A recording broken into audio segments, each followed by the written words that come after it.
The mountain people were isolated.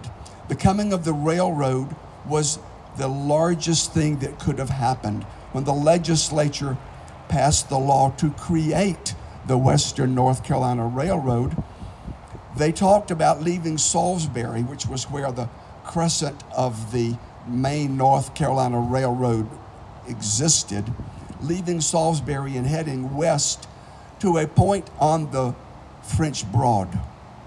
Why didn't they say to Asheville? Because Asheville was a little dinky village at that time.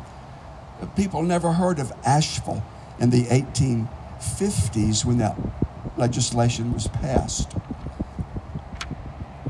In 1869, the northern part of the United States was linked by network of rail from the Atlantic to the Pacific.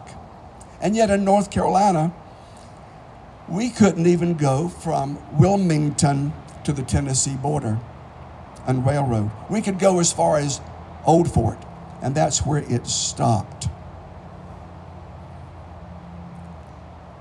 A long story, but the state of North Carolina bought the railroad in 1875 because it went bankrupt after some of the officials embezzled all of its money. The state had adopted a public policy of saying we want to go all the way from our Atlantic ports to the Tennessee line. Two reasons were given. One given was to unite the state, to make the people of our mountains feel a part of things. Honestly, that was a secondary reason. The primary reason was to get the vast, untouched resources from this foreign land called Tennessee and moving toward the Mississippi Valley and bringing these treasures of natural resources through North Carolina to the port at Wilmington.